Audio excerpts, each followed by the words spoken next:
మీ ఎలాంటి వ్యాపార ప్రకటనలకైనా వెంటనే మా ఛానల్ సంప్రదించండి. శ్రీ గురుభ్యో నమ. హరి ఓం. శ్రీ మహాగణాధిపతయే నమ. శ్రీ మహాసరస్వత్యై నమ. శ్రీ గురుభ్యో నమ. హరి ఓం. అగజానన పద్మార్కము గజానన మహర్నిశం అనేకదం తం భక్తానాం ఏకదం తముపాస్మహే. వందే శంభుముమాపతిం సురగురుం వందే జగత్కారణం వందే పన్నగభూషణం మృగధరం వందే పశూనాం పతిం వందే సూర్యశశాంకవక్నినయనం వందే ముకుందప్రియం వందే భక్తజనాశ్రయం చ వరదం వందే శివం శంకరం. 2025 సంవత్సరం డిసెంబర్ నెల కర్కాటక రాశి. ఈ కర్కాటక రాశి తర్వాత సింహరాశి. ఈ రెండు విశేషమైన రాశులు. 12 రాశుల్లో సింహరాశి నెంబర్ 1, కర్కాటక రాశి నెంబర్ 2. ఈ రెండు కూడా మంచి రాశులు. మానవుడిని పోలిన మనుషులు 7 ఉన్నారట. గ్రహాలు మొత్తం 7 ఈ రాహుకేతువులు ఏం చేశారంటే దేవతలకు అమృతం ఇస్తుంటే వీళ్ళు మారు వేషాల్లో కూర్చొని అమృతం తాగారు. వాళ్ళు వచ్చి నవగ్రహాల్లో చేరారు. రాహుకేతువులు మాత్రం నవగ్రహాల్లో వాళ్ళు కాదు. అయితే ఒకటే రకం పోలిక కలిగిన మనుషులు 7 ఉంటారు. ఆ 7 కూడా ఒకటే రాశి నక్షత్రంలో పుట్టుకుంటారు. అయితే ఈ 7 కూడా పూర్వజన్మలో ఎంతో పుణ్యం చేసుకుంటేనే ఇట్లాంటి మంచిగా పుట్టారు. కర్కటస్య నిశాకర. కర్కాటక రాశికి అధిపతి చంద్రుడు. ఈ కర్కాటక రాశి పునర్వసు నక్షత్రం 4వ పాదంలో రామచంద్రమూర్తి పుట్టాడు. ఎప్పుడు త్రేతాయుగంలో పుట్టాడు. త్రేతాయుగం అయిపోయింది, ద్వాపర యుగం అయిపోయింది, కలియుగం అయిపోయింది. కలియుగం జరుగుతోంది. ఇన్ని యుగాల నుంచి రాముడిని పూజిస్తున్నారు. ఈ రాముడు పూజింపనటువంటి దేవాలయం అంటూ ఊరంటూ లేదు. కనీసం దేవాలయం లేకపోయినా ఒక చిన్న పాక వేసి అందులో పెద్ద పటం పెట్టన్నా పూజిస్తారు. రాముడి కళ్యాణం చేయనటువంటి ఊరు ఉండదు. ఏ శుభకార్యం చేయాలన్నా, మళ్ళీ కొత్త సంవత్సరంలో మంచిగా బతకాలని కోరుకున్నా రామ కళ్యాణం చేస్తారు. రామ కళ్యాణం చేసి ఆ అక్షతలు శిరస్సును వేసుకుంటారు.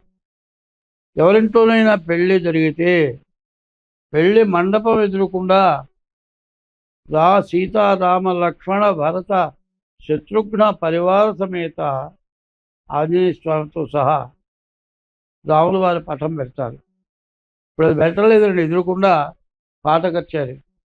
లేస్తావా నన్ను లేపమంటావు, ఇది పాటలు, పాట కచ్చేరీలు, వేషాలు, డ్యాన్సులు ఇవి కొత్తగా వచ్చినాయి. విమర్శ కాదు చెప్పేది. ధర్మం రక్షత రక్షిత. ధర్మాన్ని నువ్వు రక్షిస్తే నిన్ను ధర్మం రక్షిస్తుంది. రామచంద్రమూర్తి లాంటి దేవుడు లేడు. నారాయణ అనే 2వ అక్షరం రా, నమశివాయలో 2వ అక్షరం మా, 2 కలిసి రామ అనే పేరు పెట్టారు. శివ కేశవులు ఇద్దరు కూడా ఒకటిగా ఉండి త్రేతాయుగంలో మనందరినీ రక్షించారు.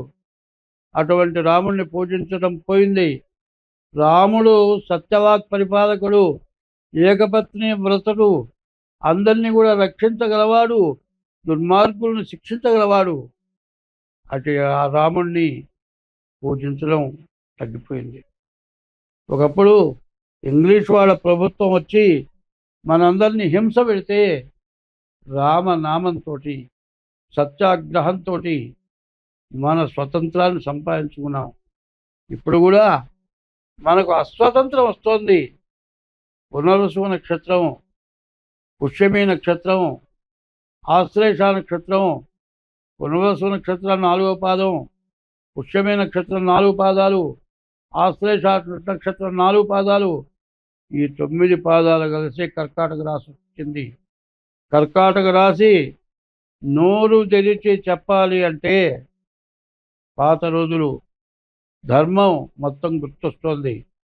కాబట్టి ధర్మాన్ని రాముడు సీతను ఎంతో ప్రేమగా చూశాడు.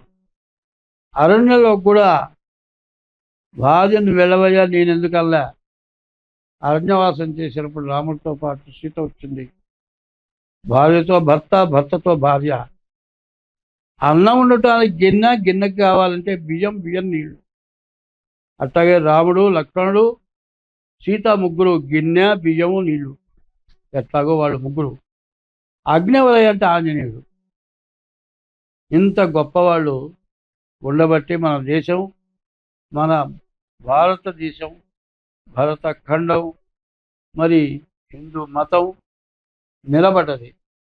హిందూ మతం అంతరించిపోయే పరిస్థితి వస్తుంది. కాబట్టి ఇప్పుడు కర్కాటక రాశికి చెప్పరాని విపరీతమైన బాధలు వచ్చినాయి. ఇప్పుడు వీళ్ళని రక్షించే మానవుడు ఎవడు లేడు. అయితే ఈ రాశి వాళ్ళు పాపం ఎక్కువ చేయరు. ఈ పాపం ఎట్లా వస్తుందంటే వాళ్ళని కన్న తల్లిదండ్రుల వల్ల కానీ, వాళ్ళకు పుట్టిన పిల్లల వల్ల కానీ ఈ పాపం ఎక్కువై వీళ్ళు బాధలు పడుతూ ఉన్నారు.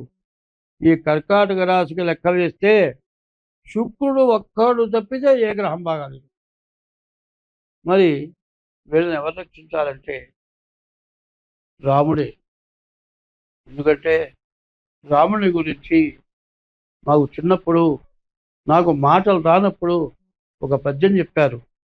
శ్రీరాములు మా దైవము, శ్రీరాముడు మాకు తండ్రి, సీతయు తల్లిన్ శ్రీరాముని నేగొల్చెదా, శ్రీరాములు మాకు నిచ్చు సిరి సంపదలన్నారు.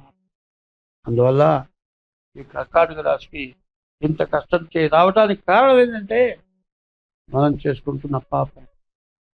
ఎప్పుడు కూడా భార్యాభర్తలు ఏకపత్ని పతివ్రత్యం ఉంది. భర్త పరస్త్రీ మొహం చూడ్డు, భార్య పరపురుషుడు మొహం చూడ్డు. మొహం చూడమంటారు ఇప్పుడు, మొహం చూడరు, కానీ మిగతా అన్నీ జరుగుతాయి.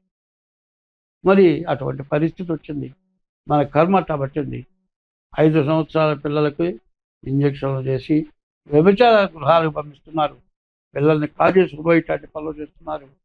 ఎప్పుడు కూడా దంపతులు, భార్యాభర్తలు సక్రమంగా ఉండాలి అంటే తల్లిదండ్రులు పెళ్ళయిన తర్వాత పిల్లలు తల్లిదండ్రుల్ని దగ్గర పెట్టుకోవాలి. నాలాంటి వాళ్ళు మంచి మాటలు తల్లిదండ్రులు చెప్తారు. పెద్దవాళ్ళు దైవాన్ని గురించి చెబుతారు. దేవుని గురించి చెప్పే మాటలు వింటే దైవ భక్తి, మంచి మనస్సు కలుగుతుంది. ఈ కర్కాటక రాశికి ఈ గతి బట్టి ఈ వర్షాలు, ఈ సమస్యలు ఇవన్నీ కూడా ముందు రాబోతూ ఉన్నాయి. 6 గ్రహాలు షడ్గ్రహ కూటమి జరిగిందని చెప్పినా ఎవరు వినిపించుకోక నన్ను విమర్శించారు. ఇప్పుడు చూడండి మన పరిస్థితి ఏమిటి. వాయు కాలుష్యం, మరి ఆహార కాలుష్యం, ఫుడ్ పాయిజన్, నీటి పాయిజన్, మరి ఏమిటి వ్యాధులు ఏమిటి, ఈ బాధలు ఏమిటి.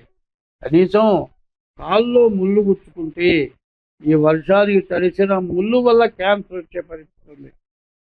క్యాన్సర్ వ్యాధి ముందుగా ఎందుకు వస్తుంది అంటే మన ఆహార వ్యవహారాలు సరిగ్గా లేకపోతేనే వస్తుంది. కాబట్టి ఈ కర్కాటక రాశి గురించి చెప్పడానికి మంచి అంటూ ఎక్కడ కనపడాలి, బాగుపడతారని చెప్పడానికి వీల్లేదు. అయితే ఎవరో మహాపుణ్యం చేసుకున్న వాళ్ళు ఈ కర్కాటక రాశి వాళ్ళు బాగుపడతారు. కానీ కర్కాటక రాశి వాళ్ళు ఎంత కష్టం వచ్చినా ధర్మాన్ని తప్పకుండా ఉంటారు, దైవాన్ని పూజిస్తారు, తల్లిదండ్రులను పూజిస్తారు, భార్యను ప్రేమగా చూస్తారు, వాళ్ళందరూ సుఖంగా ఉంటారు. స్వస్తి.